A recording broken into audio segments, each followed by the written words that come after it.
The alert came at 0300 station time. Commander Kale Vera was already awake. He rarely slept well aboard Nexus Prime, when the red emergency light above his bunk blinked to life and the alert tone sang its sharp, 3-beat warning into the darkness. Security alert, level Alpha. Missing persons, Vreth juvenile cohort, 8 cubs, last known location, Habitat Wing 7. Timestamp, 2:47 station time. He was out of his bunk before the second alert completed. Kale was Venthali, a species that had been patrolling the outer rim for 300 years before humanity ever scraped together enough courage to leave their gravity well. Tall, gray-scaled, built like a siege wall in a uniform. His people prided themselves on order, on structure, on the cold, efficient machinery of civilized galactic life. The Vreth cubs were another matter entirely. Ambassador V. Ishrak's family had come aboard Nexus Prime 6 standard weeks ago as part of the interspecies diplomatic exchange. The ambassador himself was a dignified creature, 7 feet of amber-furred predator instinct wrapped in diplomatic robes. His mate, Savara, was worse. But the cubs? 8 of them, ranging from 2 to 6 solar cycles, were something the station's security protocols had never been designed to handle. They had chewed through 3 power conduits. They had flooded the hydroponic bay twice. They had somehow dismantled a maintenance drone and reassembled it as what one engineer described, with visible trauma, as a throne. And now they were missing. Kale moved through the station's corridors at a controlled run, his second-in-command, Lieutenant Praxis, falling into step beside him with a datapad already glowing. Last scan showed them exiting Habitat Wing 7 at approximately 2:10, Praxis said, her mandibles clicking in agitation. Internal sensors lost them near the junction of corridors 14 and 15. How does a pack of 8 Vreth cubs simply vanish from internal sensors? They chewed through the sensor housing, Praxis said flatly. Again. Kale exhaled through his nose slits. Wake the ambassador. Wake his mate. Wake everyone. The ambassador is already awake. He is. Praxis hesitated. Distressed. That was an understatement.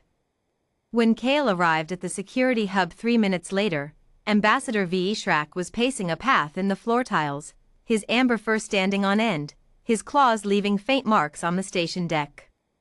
Savara stood very still in the corner, which was, Kale had learned, somehow worse. A Vreth female going still was a Vreth female deciding who was going to die. Commander, V. Ishrak said, his voice low and dangerous. My children. We are locating them, Kale said calmly. I need you to trust my team. Your team lost them. Your cubs dismantled my sensors. Kale held his gaze steadily. We are even. Now let us work. The search grid expanded outward from Habitat Wing 7 in concentric rings. Security teams swept every corridor, every storage bay, every maintenance shaft the cubs had previously used as what they apparently considered a personal tunnel network. Nothing.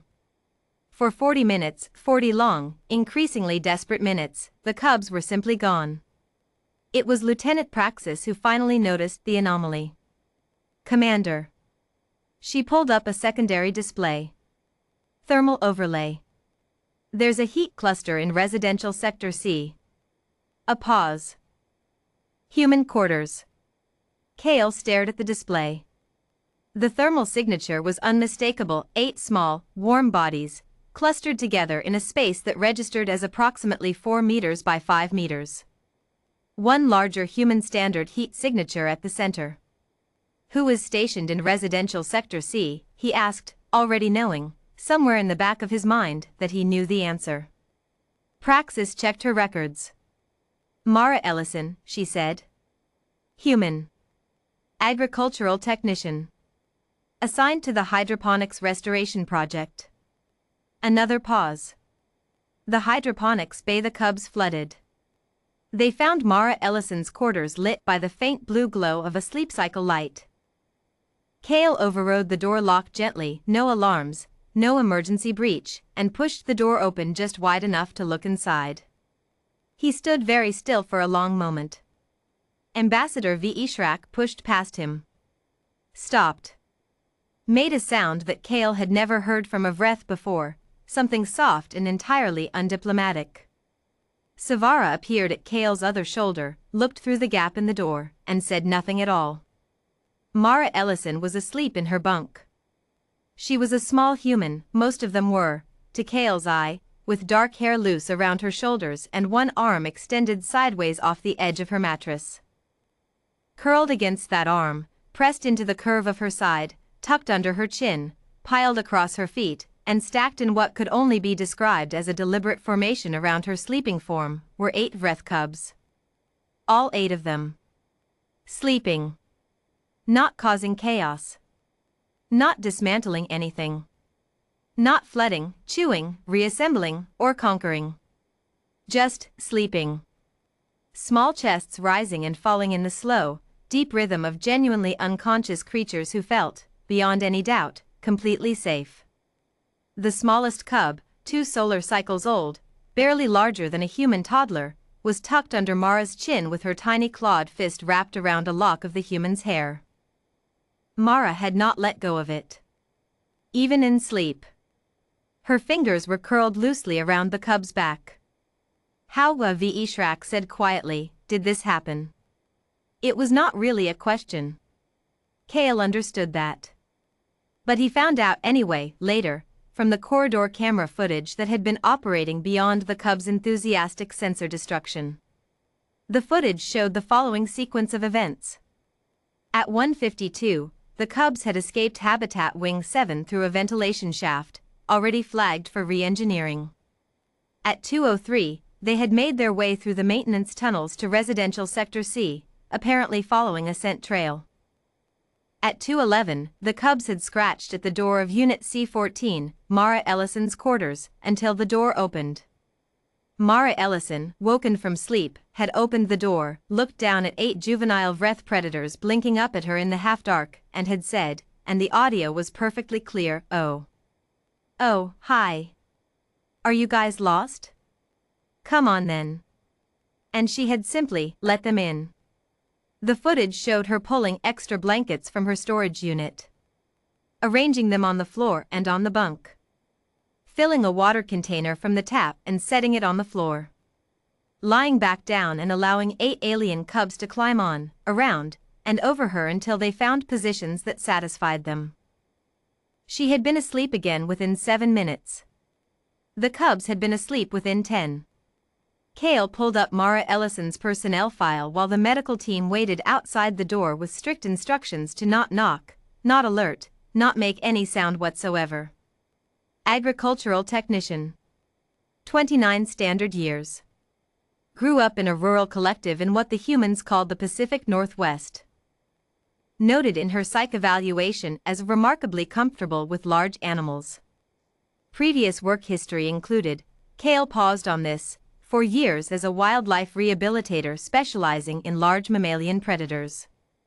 She had, according to the file, once spent 3 weeks nursing an injured bear back to health. Kale closed the file.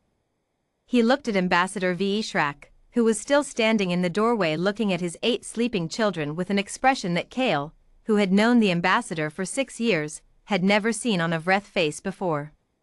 "She is unharmed," Kale offered.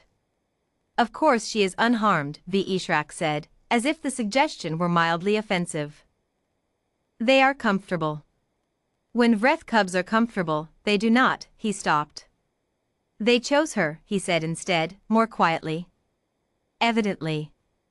A Vreth cub does not sleep in proximity to something it does not trust completely." Vishrak was quiet for a moment. "We are apex predators, Commander. My cubs have never, in 6 weeks aboard this station, slept outside our habitat without distress." Kale said nothing. "She did not call for security," Vishrak continued. "She did not alarm. She did not contact the medical bay. She simply..." "Let them in," Kale said. "Let them in." The ambassador exhaled. My people have been in diplomatic contact with humanity for 11 years. We have signed 4 treaties. We have exchanged delegation after delegation. He paused, watching his smallest cub shift in her sleep, still gripping Mara Ellison's hair. And a single human woman, woken from sleep by 8 juvenile Vreth at her door, simply let them in. He said it the way someone says a thing they are still processing. Still measuring against everything they thought they knew. When Mara Ellison woke at 6 o'clock, station morning, she found herself surrounded by security personnel, 2 diplomatic officials, 1 Vreth ambassador, his mate, and Commander Kale Vera himself, all standing quietly outside her door. She sat up slowly. 8 cubs shifted and grumbled around her. She looked at the assembled crowd. "Are they in trouble?" she asked. "No," said Vishrak. "Am I in trouble?" Kale considered it. "No," he said finally. Mara nodded. Looked down at the cub still holding her hair. Gently, carefully, she unwound the tiny clawed fingers. The cub made a sound of profound displeasure and immediately grabbed her wrist instead. Mara looked up at the ambassador. "I think she's going to need a minute," she said. Ambassador Vishrak, diplomat of 30 years, veteran of 4 interstellar treaty negotiations, said, "Take all the time you need." The incident report filed by Commander Kale Vera at 7:15 station time contained 1 annotation, added after the standard summary. Note for station records. Human personnel continue to demonstrate an instinctive behavioral response to distressed juveniles of non-human species that bypasses standard alarm protocols. This has now been observed 17 times across 4 separate human crew members. Recommend updating emergency procedure guidelines. Also recommend reviewing human crew psychological evaluations with new attention to the section marked Comfort with Large Animals. It seems relevant.